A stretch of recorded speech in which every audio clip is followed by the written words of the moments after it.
Vous vous demandez peut-être comment il est possible d'enregistrer un doublage de vidéo en utilisant, simplement, la synthèse vocale de votre Mac. C'est, en effet, ce que j'ai pu faire dans la vidéo précédente. Ma réponse est bien entendu, utiliser Automator. Dans cette nouvelle vidéo, réalisée avec un Mac tournant avec OS 10, version 10.9, je vais vous montrer comment il est facile de créer un service pour cela. Lançons maintenant Automator. Créer un nouveau processus. Dans la feuille de dialogue, sélectionnez le type service pour votre nouveau processus. Après validation, vous êtes dans l'éditeur d'Automator. Les caractéristiques de votre service sont définies dans le bandeau situé en haut de la zone d'édition.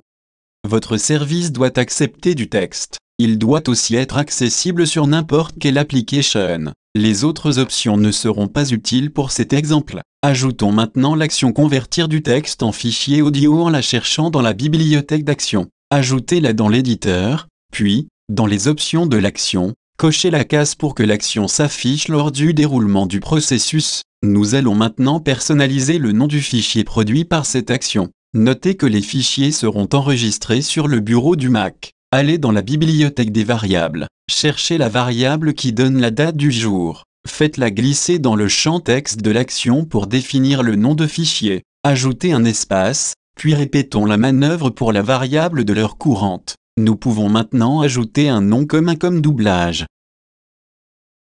Il ne reste plus qu'à personnaliser le format utilisé pour la date en cliquant sur le champ, puis sur Modifier. Dans la liste des formats, choisissez le format personnalisé. Sélectionnez les valeurs pour avoir l'année sur 4 chiffres, le mois et le jour sur 2 chiffres, le tout séparé par des tirets. Vous pouvez aussi changer le nom du champ et le remplacer par date pour qu'il soit plus court. Répétez cette manipulation pour l'heure en affichant heure, minute et seconde.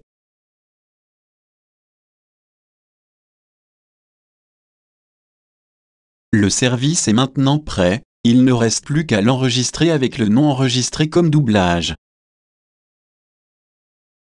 Retournons maintenant dans l'éditeur TextEdit pour vérifier si notre service est bien disponible et fonctionne comme nous nous y attendons. Avec un clic droit, ou CTRL-clic si vous n'avez qu'un bouton, affichez le menu des services et sélectionnez celui que nous venons d'ajouter.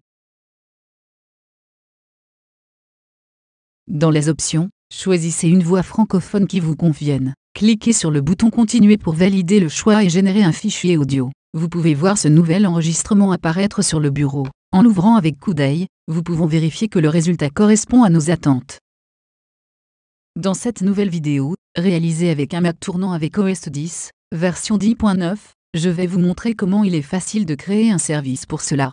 Pour finir, il ne nous reste plus qu'à ajouter un raccourci clavier pour accéder rapidement à cette nouvelle fonctionnalité. Ouvrez l'application Préférences puis le panneau des réglages du clavier. Dans la liste des raccourcis qui sont définis pour les services, cherchez celui que nous venons de créer. Il ne reste plus qu'à lui ajouter une combinaison de touches. Dans mon cas, j'utilise Option, commande et majuscule avec la touche E.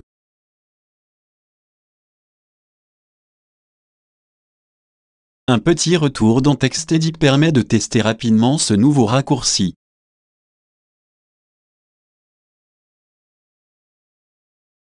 Il semblerait bien que tout va pour le mieux. Vous pouvez maintenant agrémenter facilement vos vidéos et présentations avec une voix de synthèse. Merci et à bientôt. Apprenez à déléguer, et laissez les rênes à votre Mac. Retrouvez plus d'informations à propos d'Automator sur le site automatisé.net, ainsi que dans le livre Automatisé sous Mac.